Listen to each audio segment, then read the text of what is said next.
Hello everyone, myself Heli Mehta, working as an assistant professor in Computer Engineering Department at Mahatma Gandhi Institute of Technical Education and Research Center, Navsari. Our subject is Database Management System. Our unit is 7, that is transaction processing. So today our topic is serializability. Okay, so when multiple transactions are running concurrently, then there is a possibility that a database may be left in an inconsistent state that I have explained in the concurrency topic. Okay, so concurrency means multiple transactions are running simultaneously at the same time. Okay, so it is the possibility that the database may be left in an inconsistent state, that our output is inconsistent. Okay, that I have explained in the concurrency. So serializability is a concept that help us to check which schedules are serializable. Okay, so schedule I have explained in the last lecture that every transaction is given their order, and according that predefined order they are executing. Okay, a serializable schedule is the one that always leaves the database in a consistent state. Okay, so serializable schedule is known as they always leave the database in a consistent state. So our value are always consistent. So what is serializable schedule? A serializable schedule always leaves the database in a consistent state. Okay, a serial schedule is always a serializable. Okay, because in a serial schedule a transaction only start when the other transaction is finished their execution. However, a non-serial schedules need to be checked for serializability. Okay, so serializability is, means the output will be in a consistent state. Okay, so serial schedule that I have explained in the last lecture, that serial schedule is always serializable. Why? In serial schedule, when transaction T1 is complete, then and then transaction T2 will start. Means one transaction is completed successfully, then and then second transaction can start. Okay, so there is no problem of inconsistency. Okay, so serial schedule is always serializable. Okay, in the case of non-serial schedule, we need to check for the serializability. Okay, a non-serial schedule of n number of transactions is said to be serializable schedule if it is equivalent to the serial schedule of those n transactions. Okay, so for a non-serial schedule, first we have to check for the consistency of the data. A serial schedule doesn't allow concurrency. Okay, in serial schedule we cannot perform transaction parallelly. Okay, only one transaction execute at a time and the other starts when the already running transaction is finished. Okay, so one transaction is finished first, then and then second transaction can start. So serial schedule will not allow concurrency. Okay, in a serial schedules only one transaction is allowed to execute at a time. Okay, so no concurrency is allowed. Whereas in a serializable schedule, multiple transactions can execute simultaneously, so concurrency is allowed. In serializable schedule, multiple transactions can execute at the same time, that means concurrency is allowed. In serial schedule, concurrency will not allowed.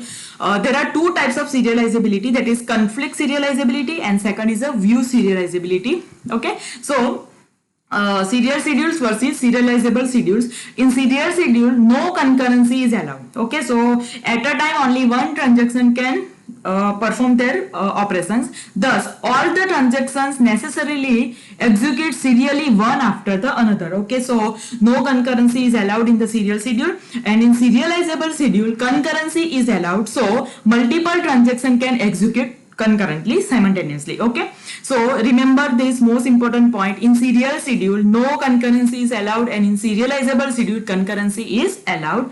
In serial schedule it leads to less resources utilization and CPU throughputs. Okay, in serializable schedule it improves the both resource utilization and CPU throughput. Okay, so throughput is high in the serializable schedule and throughput is less in the serial schedule.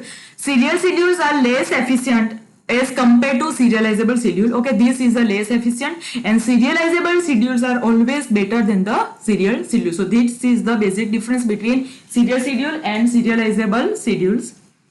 Now conflict serializability. Here we see there are two types of serializability, that is conflict serializability and second is view serializability. Okay, so what is conflict serializability? If a given schedule can be converted into a serial schedule. okay, by swapping its non-conflicting operations. So we have to swap the non-conflicting operations, and if schedule is converted into serial schedule, then it is known as conflict serializable schedule. See, if a given schedule can converted into serial schedule, okay, serial schedule means at a time only one transaction is performed by swapping its non-conflicting operation, then it is known as a conflict serializable schedule. Okay, so conflicting operations are the two operations become conflicting if all conditions are satisfied. So first is both belongs to separate transaction, so transaction must be separate, it may be T1 or T2. Okay, they have the same data items, okay, they are performing the transaction on the same data item. If A, then all A, if B, then B.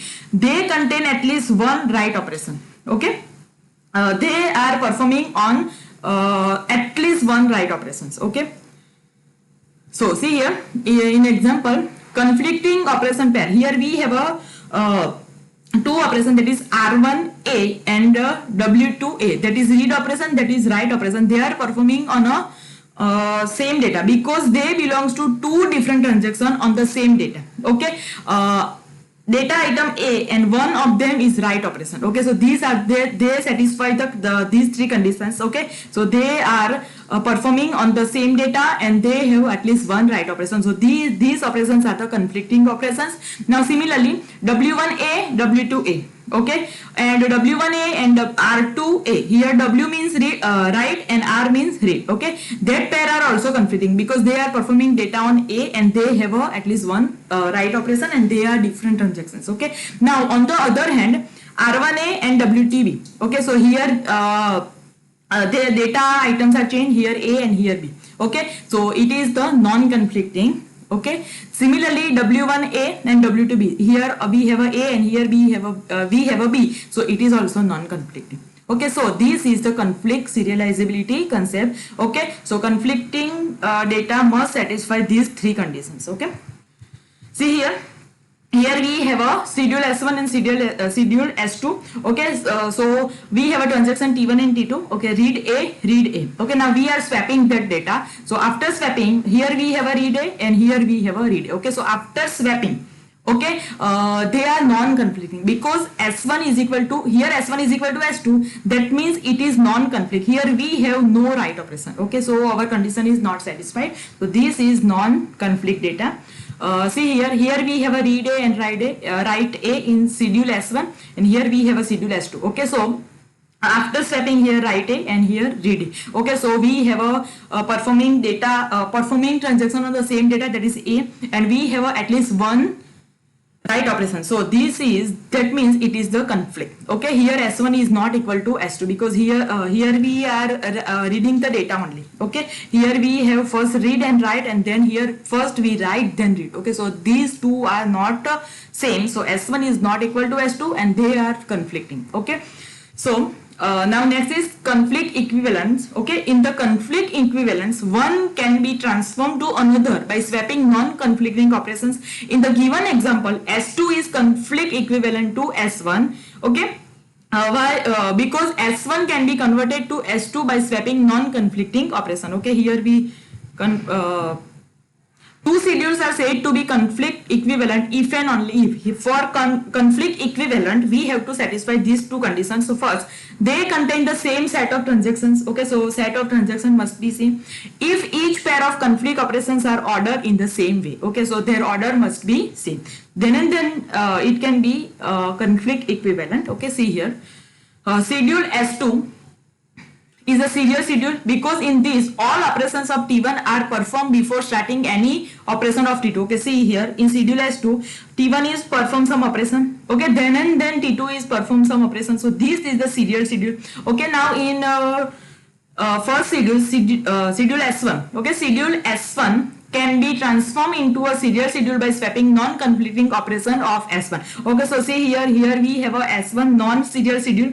Okay, here they are performing some operation, after that T2 is performing their operation, then in between again T1 is performing some operation, now here T2 is perform their operation. So this is a non-serial operations. Okay, so schedule S1 can be transformed into serial schedule by swapping non-conflicting operation of S1. Okay, so the clear non-serial operation and serial operation. Now we are converting this schedule S1, which is non-serial, into serial schedule. How? See, after swapping of non-conflict operation, the schedule S1 becomes, okay. So we are converting this non-serial into serial. So we are first read A, write A, then we are reading B and write B. Okay, so transaction T1 is completed. Then we write read A, write A, read B, write B. Okay, so see here, read A, write A. That is read A, write A. Then read B, write B. Okay, so read B, write B. So transaction T1 is completed. Okay, after that transaction T2 is start. So for T2, we write read A, write A, read B, write B. Okay, read A, write A, read B, write B. So we are converting this non-serial schedule into serial schedule.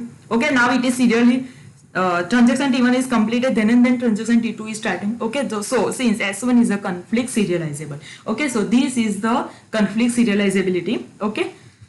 See another example. Here we have a non-serial transaction, that is T1 is performing some operation, in between T2 is started their operations. Okay, after some time T1 is again started their operation and commit. Okay, after that remaining transaction is performed over here. So this is non-serial.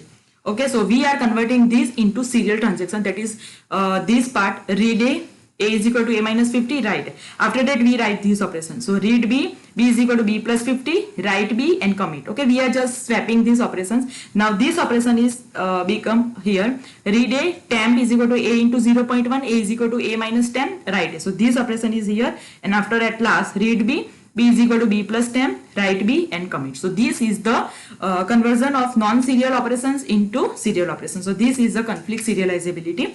Okay.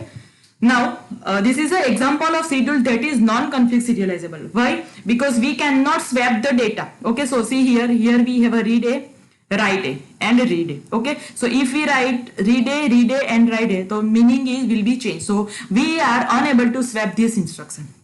Okay, because we have a in T1 we have a read operation only, and in T2 we have a write operation only. Okay, so in the above schedule, to obtain either the serial transaction, that is T1 T2 or T2 T1. Okay, so in T1 T2 means T1 is first completed, then T2 will start, and like this in T2 T1, then T2 will complete it first and then T1 will start. Okay, so both possibilities are impossible for that type of example. So this is the non-conflict serializable. Okay.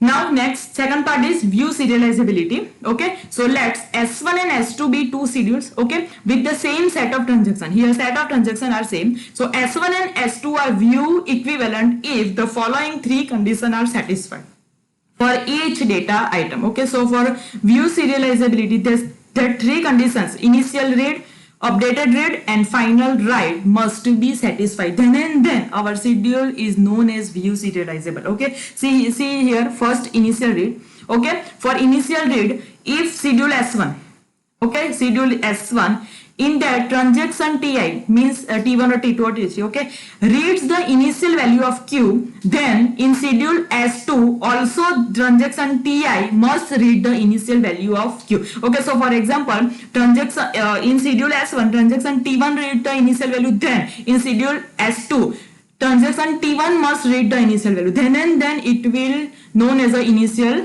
read. So see here we have a three schedules, S1, S3 and S2. Now see here, first we will see about S1 and S3. So S1 and S3. So now in S1 transaction T1 read the data and transaction T2 write the data. Okay, see here transaction T2 read the data and transaction T1 write the data. Okay, so above two schedules S1 and S3 are not view equivalent because initial read operation in S1 is done by T1 and in S3 it is done by T2. So see here read operation is performed by T1, okay, and here read operation is performed by T2. So our this condition is not satisfied. What I have said, if T1 is read in S1, then in S3 T1 must read the data, then they will be view equivalent. Okay, here what happened, in S1 read operation is performed by T1 and in S3 read operation is performed by T2, so they are not view equivalent. Now we will see about S1 and S2. Okay, so in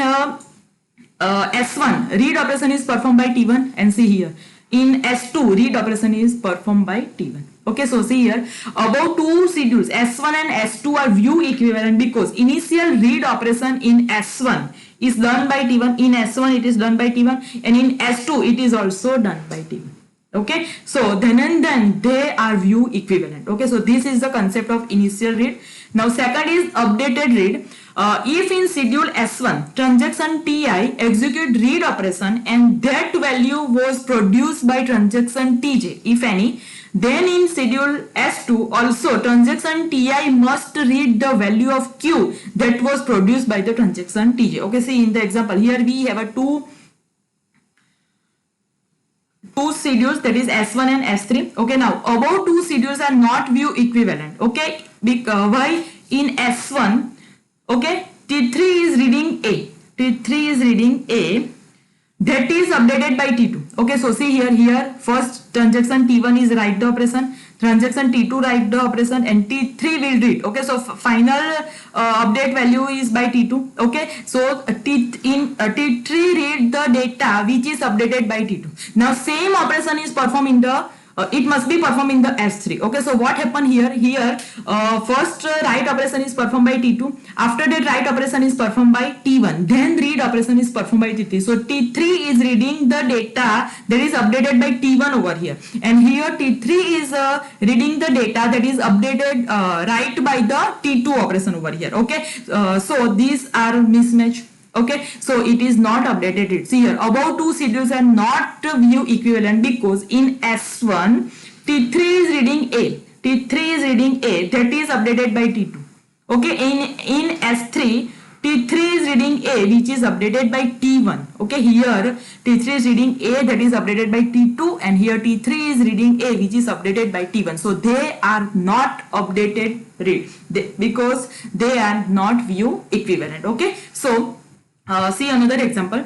If in see here above two schedules are view equivalent S1 and S2. So see here in S1 T3 is reading A, T3 is reading A that is updated by T2. Okay, so write A then read A. So T3 is reading the data that is updated by T2. Okay, now in S2 here final see here T2 is write A and T3 is read A. So T3 is reading the data which is updated by T2. So for both operation T3 is reading the data that is updated by T2. Same transaction. See here.